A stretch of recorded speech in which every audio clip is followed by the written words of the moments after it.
Bonjour à tous. Je vous remercie d'avoir rejoint cette présentation de Toton. Je me présente, je suis Indira, ingénieure de support technique chez Transoft Solutions. Voici ce qu'on va voir aujourd'hui. Dans cette présentation, nous allons nous concentrer sur les outils de base et donner quelques astuces pour en tirer les meilleures parties. Les outils que je vais vous montrer sont la bibliothèque des véhicules, les simulations de trajectoires simples, des manœuvres de marche arrière, les options d'affichage, les contrôles de la trajectoire avec pas de contrôle, aperçu de la trajectoire et les rapports de profil de vitesse. Et puis à la fin, nous aurons vu différents types de simulations de véhicules, ce qui vous permettra d'analyser les exigences spatiales de vos projets.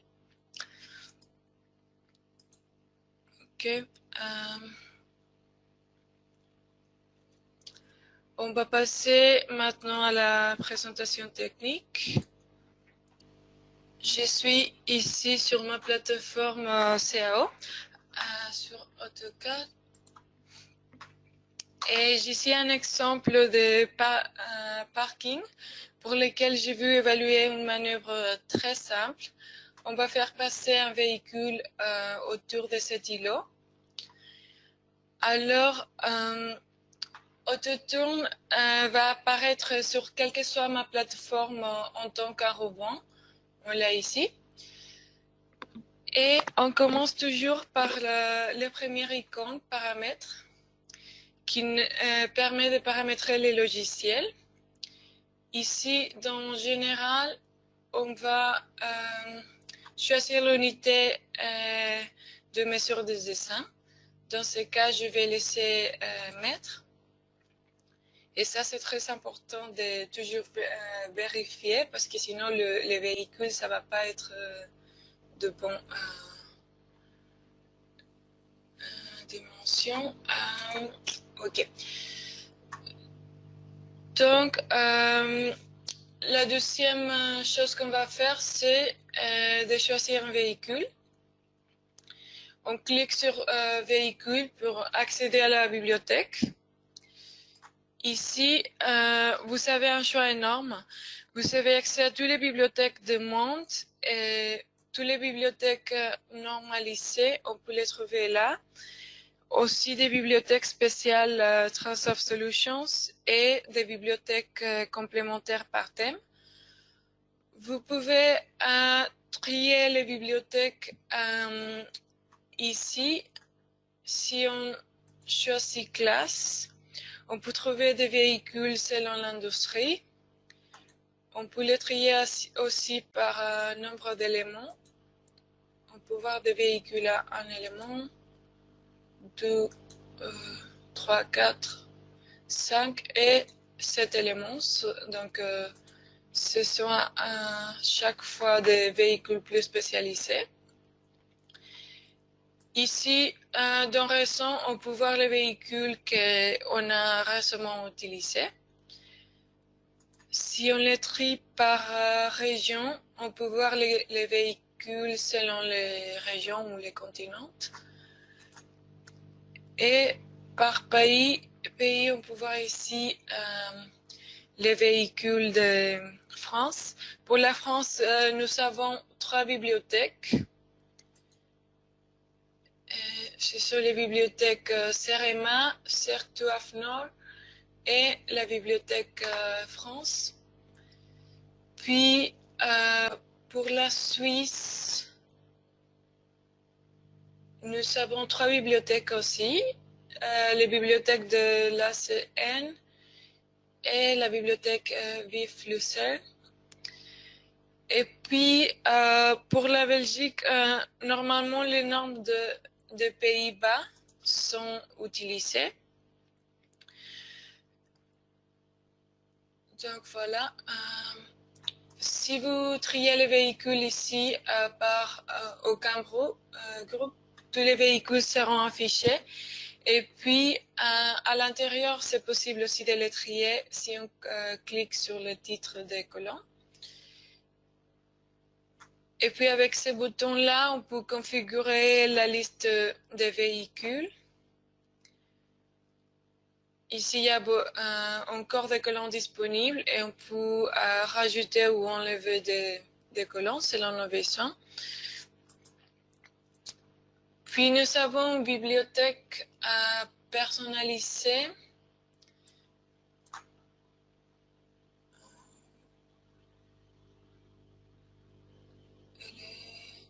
Ici.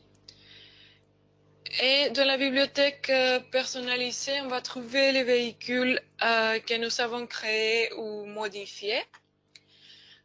Avec ce bouton, on peut afficher et modifier les détails des véhicules. Et on peut aussi créer un véhicule. C'est très facile avec cet outil. Il suffit de sélectionner un véhicule similaire de base. Puis, vous cliquez ici sur créer un nouveau véhicule ou copier un véhicule. Et vous pouvez commencer à le modifier. Ici aussi, on peut afficher ou modifier les détails de ces véhicules. J'ai ici un véhicule que j'ai créé et que j'ai rajouté une pale. Donc, une fois que vous êtes là, il suffit de spécifier toutes les dimensions et les données du véhicule. Puis avec une nouvelle fonctionnalité qui a été ajoutée à la version 10.2, il est possible aussi de combiner des éléments existants. C'est-à-dire qu'on peut prendre les tracteurs d'un véhicule et la remorque d'un autre véhicule et on peut les combiner. Puis, avec les flèches, on peut passer du premier au deuxième élément. Et ici, il est possible aussi d'ajouter des charges avec ces boutons. Ok. On peut, avec cet outil, on peut importer une géométrie que nous avons dessinée et on peut l'utiliser comme charge. Ici, il est possible aussi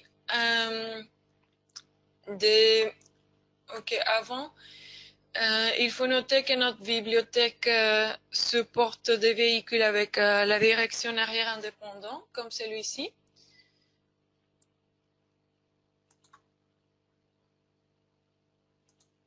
Et il est possible aussi d'indiquer les quotients de braquage lorsqu'on crée un véhicule.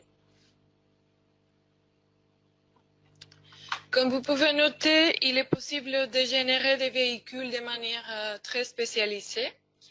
Et puis, si vous avez besoin d'un transport spécifique, vous pouvez le créer, mais si vous ne voulez pas le développer vous-même, vous n'arrivez pas. Vous pouvez aussi le commander pour être développé par notre équipe d'ingénieurs. Alors, si vous avez besoin, n'hésitez pas à demander plus d'informations. D'accord. On va maintenant, comme j'ai ici un parking, je vais prendre une petite voiture de la bibliothèque française.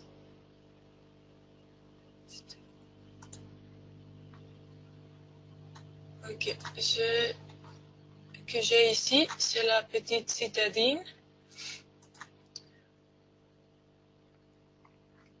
Nous avons un grand répertoire de véhicules qui ont comme celui-là des plans de vue réalistes et on peut les afficher dans la simulation où on peut simplement montrer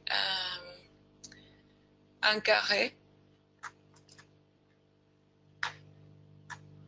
Ok, donc je choisis mon véhicule. lorsqu'on a fait ça, on va utiliser un des commandes pour des simulations. Les plus communs à utiliser, c'est trajectoire curviligne en 2D. Et puis on commence par placer notre véhicule. Là, vous avez trois options. La première, c'est d'un clic placer le véhicule. Puis avec la souris, on indique la direction. Donc je l'oriente et d'un autre clic, je le fixe. Et comme ça, je peux commencer ma simulation. Sinon, j'ai une deuxième option qui c'est de cliquer. Puis, on indique un angle de départ. Ici, je vais saisir un 0 et taper Entrée. Et ça fixe mon véhicule aussi. Et puis, la troisième possibilité, c'est d'utiliser cette option qui me permet de aligner le véhicule à une ligne sur mon dessin. Donc je clique, je choisis une ligne de mon dessin, on indique la direction, on va dire de ce côté-là, et ça m'aligne mon véhicule parallèlement à la ligne que j'ai choisie. Ok, maintenant vous pouvez voir que on peut commencer. Il faut seulement de bouger la souris et le véhicule va nous suivre. Et puis ici, il y a la boîte de dialogue qui nous montre ce qu'on est en train de faire. Ça marque aussi qu'on fait une trajectoire curviligne, marche avant, qu'on utilise un véhicule de la bibliothèque Certuafnor, qui s'appelle Petite Citadine, et le véhicule a un angle de braquage maximal de 34,7 degrés. Puis ici, on peut indiquer la vitesse pour chaque tronçon. On va commencer avec 10 km. Et on va décocher cette option de tourner les roues à l'arrêt. Ça, on le recommande d'utiliser seulement pour des simulations où la vitesse est très faible. Et vous pouvez aussi forcer une ligne droite. On va utiliser cette option maintenant. Puisque ce tronçon est tout droit, on peut l'utiliser. Et on va aller jusqu'à là. Donc, je clique ici et je vais décocher cette option pour commencer à tourner. Donc, il suffit de placer notre véhicule dans la position suivante et puis de cliquer. Ici, vous pouvez voir que la flèche en avant va montrer l'orientation des roues et c'est toujours l'orientation des roues avant. Donc, si je place mon véhicule comme ça, je veux voir si je peux utiliser encore forcer une ligne droite. Ok, et je peux aller jusqu'à là. Je décoche cette option et je continue à tourner.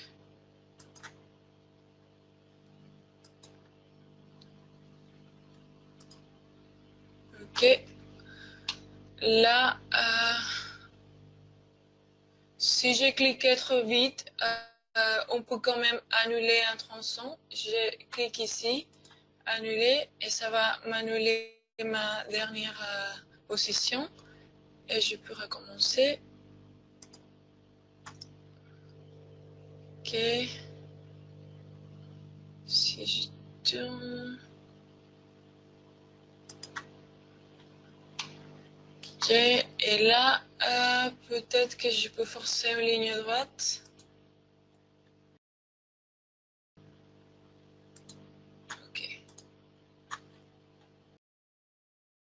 Ok, et voilà. Avec un clic droit, je termine ma simulation.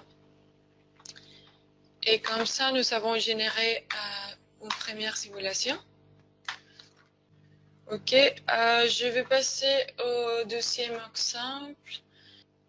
Ici, nous voulons évaluer quelques manœuvres au niveau d'une intersection. Je vais choisir pour cet exemple un bus articulé. Donc, je clique sur véhicule encore. Et je vais choisir un bus articulé.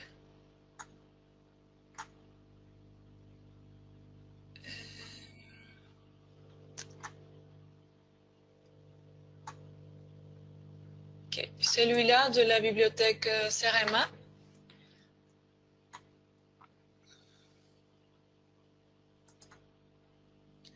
Et ce qu'on veut faire, c'est d'aller de ce côté-là, tourner à gauche et finir ici. Donc, on va utiliser encore cette commande, trajectoire curviligne. J'aligne mon véhicule, indique la direction et je vais commencer ici. Puis, on va voir ici la deuxième option, qui c'est trajectoire angulaire. Okay. Cette option me permet de définir un angle de braquage. Je peux soit saisir un angle ici. Maintenant, c'est 90 degrés et c'est comme ça qu'on le fait. Et puis, si je veux aller là, je peux taper l'angle. Ou si je ne le connais pas, comme dans ce cas, je peux cliquer sur cette icône et sélectionner une ligne dans mon dessin. Puis, autant, on va calculer l'angle et la manœuvre nécessaire. Donc, là, vous pouvez voir que les rayons de balayage qui se montrent, c'est toujours les rayons minimum. Mais si on a un autre rayon de balayage qu'on aimerait utiliser, on peut bien le modifier. Par exemple, ici, je peux mettre un rayon de 25 ou même de 30 mètres. Et comme ça, je peux avoir ici un virage plus réaliste et plus confortable. Donc, je clique ici et avec un clic droit, je termine cette simulation. Dans ce côté-là, je vais évaluer une autre manœuvre. Je vais utiliser les mêmes véhicules. Donc, je commence avec cette commande. On va aligner le véhicule. À nouveau, j'indique la direction et on commence ici.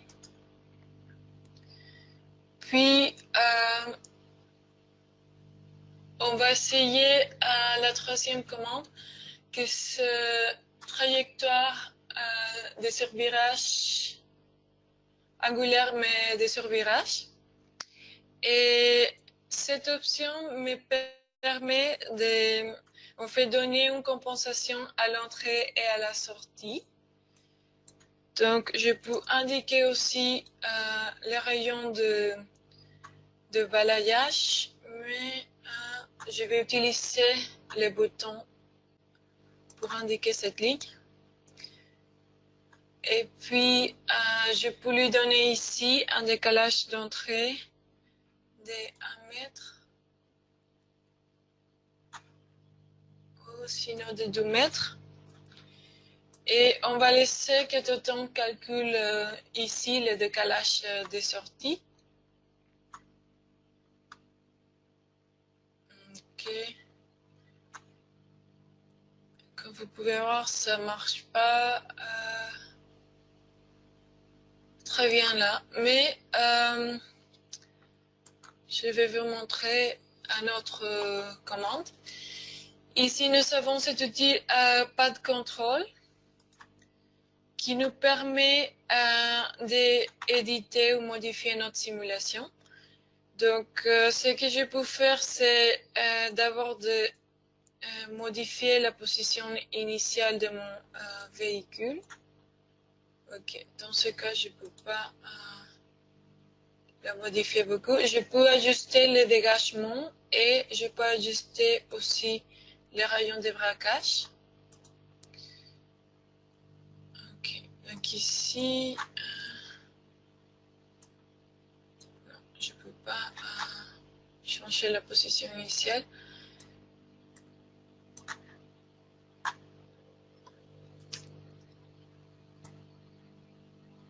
Je peux ajuster l'angle d'articulation aussi. Et l'angle de départ. Ok, voilà.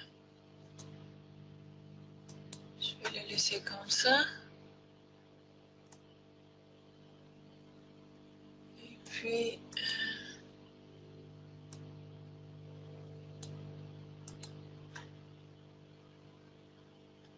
D'accord.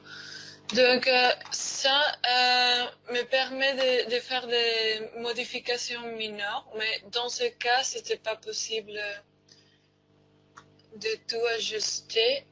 Et là, je vais vous montrer aussi comment, sur les propriétés, on peut voir ce qui on fait nos roues sont en train de faire.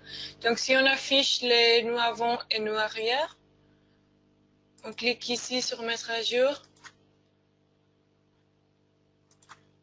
On va voir ici, les nœuds avant sont la ligne rouge, c'est ligne rouge.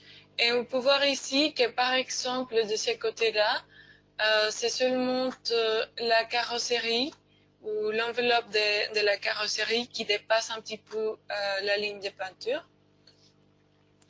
Et ici, les lignes vertes, ce sont les roues arrière.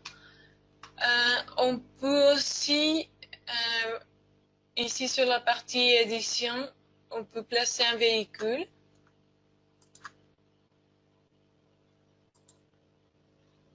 Donc, si on clique sur ça, on peut voir et apprécier les comportements du véhicule ici le long du parcours.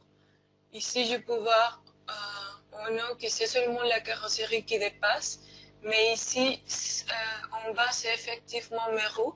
Donc, dans ce cas, je dois refaire la simulation ou bien modifier mon dessin.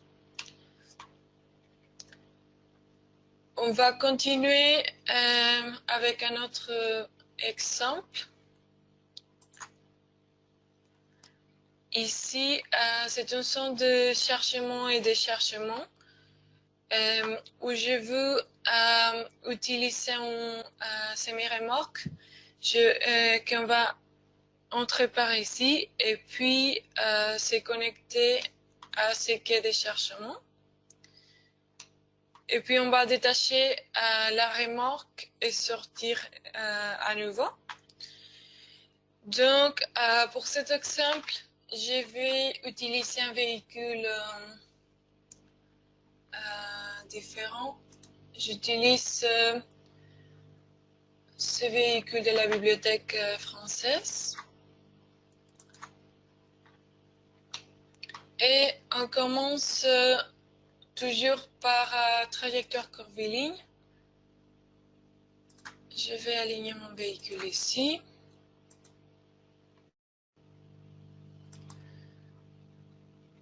Ok.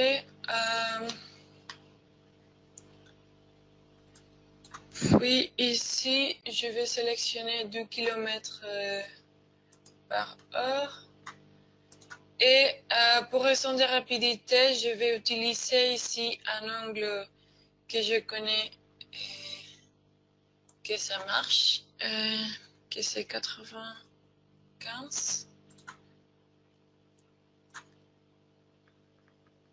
Ok, ça me permet de tourner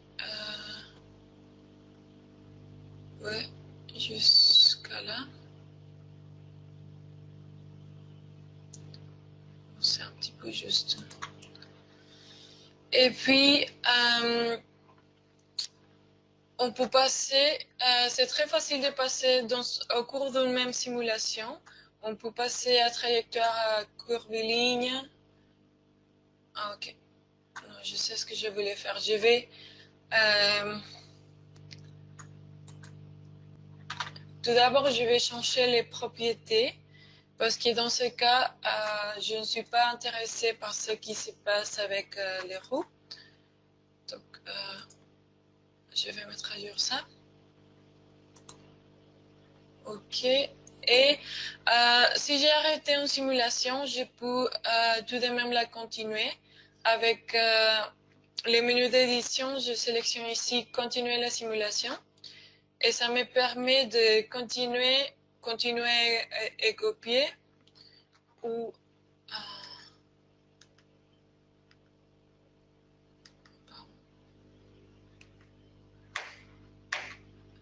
continuer à copier ou continuer en tant que nouveau. On va laisser continuer la simulation et je sélectionne celui-là. Et ça me permet même de annuler un mouvement. Donc, je vais utiliser la troisième option et lui donner un décalage d'entrée. Ok. Avec ce décalage, c'est bon, je ne touche pas des colons ou je ne touche pas un autre véhicule. Je clique ici. Et puis, pour passer une marche arrière, on a deux options. On peut utiliser ces boutons-là, passer une marche arrière et puis pour passer une marche avant. Puis, nous pouvons aussi simplement glisser la souris en arrière du véhicule et ça va nous passer en marche arrière. Puis, avec cette option, on peut utiliser aussi trajectoire angulaire. Et je vais choisir ici cette ligne-là. Donc, au total, on va générer la manœuvre nécessaire pour que mon semi-remorque s'égare là. Ok, je clique et clic droit pour terminer. On voit qu'avec cette option, on dépasserait l'espace disponible. Donc, on va essayer avec une nouvelle option, que c'est la méthode push. Pour comparer, je vais changer la couleur de mes hachures. Ok, donc j'utilise jaune. Et je recommence. Ok, on choisit l'orientation et je vais commencer dans la même place, ici.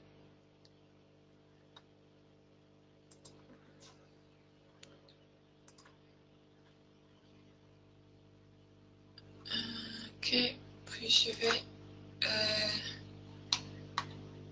tourner manuellement avec ces points-là que j'ai déjà marqués.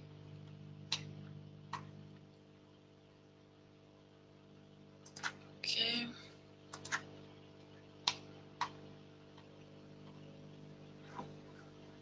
On va jusqu'à là.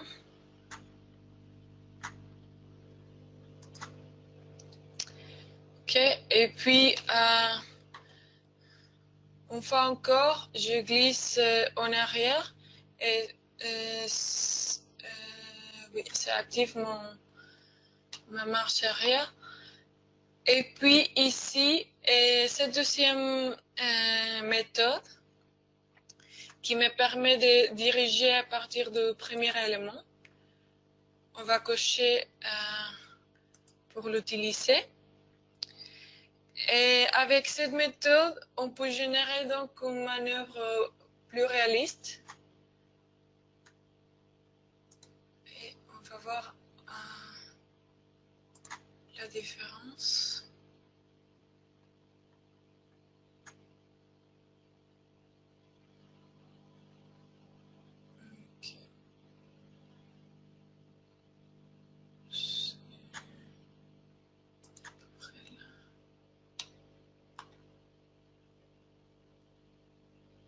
Ok. Là, j'arrête. Ok. Donc voilà, ce sont les deux possibilités. Avec la deuxième option, je peux générer une manœuvre plus réaliste et réduire beaucoup les survirages nécessaires pour garer cette remorque ici. Et finalement, je vais sortir. Donc je sélectionne continuer la simulation. On va continuer simplement. Je clique sur cette simulation-là. Et ici, j'ai l'option de détacher les remorques. Si on coche cette option, ok, je peux sortir avec les tracteurs.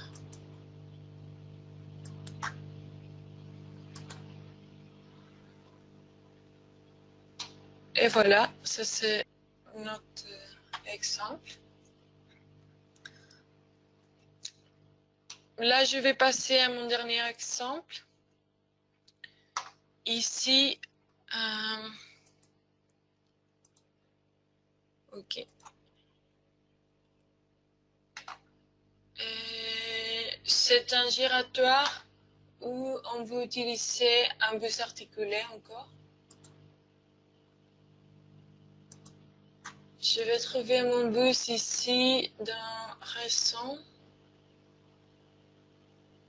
Puisque c'était ce bus-là que j'utilisais.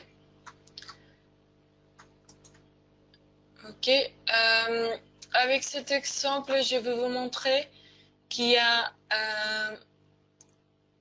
ok. D'abord, la possibilité d'aligner les véhicules. Ça marche même si la ligne n'est pas droite. Et ça permet d'aligner les deux parties du véhicule. Ok, donc on va commencer ici. Puis, je vais changer ma vitesse. Non, enfin, je vais la laisser comme ça pour vous montrer quelque chose d'autre. Donc, pour diriger notre véhicule, nous avons tout simplement l'aperçu de la position des véhicules. Et ça, c'est simplement les véhicules qui suivent tout le temps notre curseur. Et puis, nous avons la flèche, la flèche indique les directions des roues avant. Et nous avons une troisième option, qui c'est l'aperçu de la trajectoire curviligne. Avec cette option, il s'affiche deux arcs devant les véhicules. Et les arcs montrent où les véhicules pourra virer. Donc, avec cette vitesse, avec une vitesse de 2 km/h, je peux faire un virage serré comme ça. Mais si je change ici à 25, par exemple, maintenant, je ne peux pas virer si serré. Et puis, ça correspond tout le temps à la vitesse que vous choisissez. On voit comment ça change avec 45 km/h. Okay, donc, on va commencer avec 30 km. Et puis,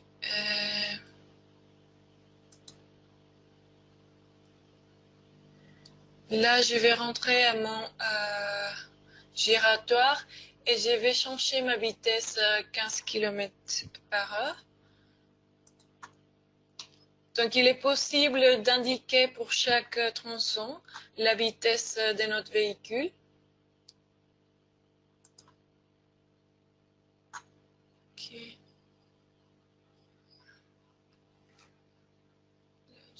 clic.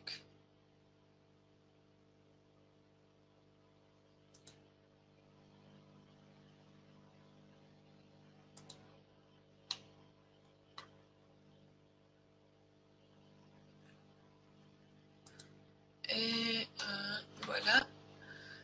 Cette option est utile à diriger un véhicule lorsque nous avons une simulation avec des cours. Et puis, on peut éditer encore notre simulation. Dans cet exemple, il y a beaucoup plus de choses qu'on peut éditer. On peut corriger ici la position initiale et finale du véhicule aussi. Et on peut déplacer les points de passage. Avec ces points bleus, on peut déplacer un point de passage. Et avec la croix rouge, on peut supprimer un point de passage. Et avec la croix verte, on peut rajouter. Et puis, comme vous avez vu, il n'est pas possible de modifier beaucoup en simulation. Et vous pouvez voir comme ça montre des messages d'alerte.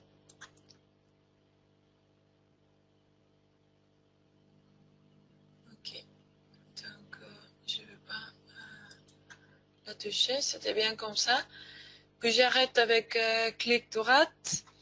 Et cette commande pas de contrôle sert seulement à apporter des modifications mineures. Puis comme j'avais mentionné, si vous avez besoin d'effectuer des changements plus importants, il est conseillé de supprimer la simulation ou un des tronçons de la simulation, ou sinon de recommencer. On peut ici aussi placer un véhicule.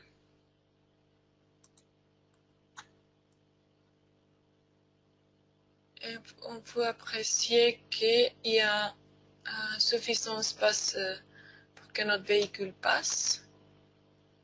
Avec un clic, on place le véhicule et clic droit pour terminer. Et puis vitement, je vais vous montrer les rapports. Il est possible d'insérer les profils de notre véhicule.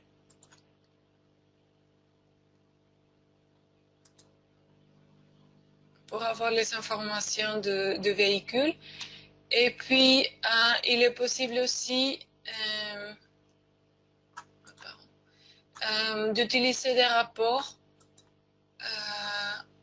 différents. Donc, on sélectionne la simulation. Nous avons deux sortes de rapports ici. Le rapport de gyration et celui du profil de vitesse que je vais créer. Puis ici, on peut contrôler la vitesse maximale, la vitesse au début et la vitesse à la fin. On va choisir ici 50 km/h. On peut contrôler aussi l'accélération et décélération. Et puis c'est parti aussi, c'est seulement pour le formatage. Et on va placer le rapport ici. On peut voir ici la vitesse maximale et puis la décélération se produire.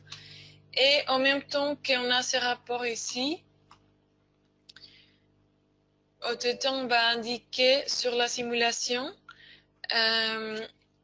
la vitesse possible le long du chemin selon les paramètres qu'on a indiqués. Donc ça commence ici avec 50 km/h, puis il y a une décélération au ralentissement, ici accélère. On peut voir que les traits rouges nous montrent un ralentissement et puis les traits en vert nous montrent l'accélération. Et puis, on voit ici la vitesse minimale pour cette simulation, c'est de 23 km/h. Et Autoton va calculer la vitesse maximale à laquelle le véhicule peut prendre les virages en fonction de la géométrie et du véhicule et des paramètres de la norme. Et ok, c'était ça donc ma présentation technique. Donc ici nous avons la compatibilité de la dernière version d'Autoton. Autoton est disponible sur AutoCAD 2010 à 2019. Il est disponible aussi sur Bentley, sur plusieurs produits de Bentley. Sur BricsCAD, la version 16 à 18 Pro et Platinum. Et pour CWCAD aussi seulement pour la version Pro. Finalement, un mot sur Autoton Pro qui intègre les outils les plus avancés et des véhicules 3D. Les fonctions, on va les voir dans une autre présentation.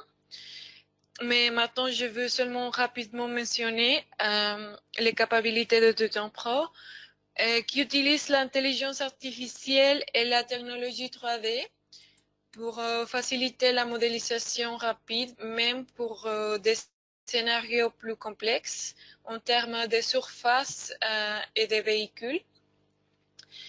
Une autre fonctionnalité est IntelliPad. C'est un outil automatisé qui permet de générer des simulations et d'évaluer plusieurs véhicules pour un itinéraire donné en gagnant énormément de temps. Puis, pour Autoton Pro, c'est la solution la plus avancée, et non seulement pour la simulation et l'analyse, mais aussi pour identifier des conflits potentiels avec les terrains et les éléments qui limitent l'auteur libre. Donc, oui, cette fonction, on va les voir dans notre webinaire. Je vois que vous avez envoyé encore des questions, mais maintenant, on n'a plus beaucoup de temps et je ne serai pas en mesure de répondre à toutes les questions pour le moment. Donc, je vais vous contacter par email. Maintenant, il ne reste plus qu'un sondage qui va s'ouvrir dès que je termine, où vous pouvez, s'il vous plaît, nous donner votre avis. Et si vous voulez tester Autoton, nous pouvons vous envoyer une licence d'évaluation pour essayer les outils que je vous ai montrés aujourd'hui et plus encore. Et donc, vous pouvez nous en indiquer dans les sondages aussi, si vous voulez tester Autoton. Et pour nos clients qui sont abonnés maintenant ce MAP, nous vous conseillons d'installer toujours la dernière version d'Autoton afin de profiter des nouvelles fonctionnalités et des performances améliorées, puis aussi de la compatibilité avec les dernières plateformes CAO. Voilà, nous espérons que vous avez trouvé utile ce webinaire et je vous remercie encore d'avoir rejoint. Salut et bonne journée à tous.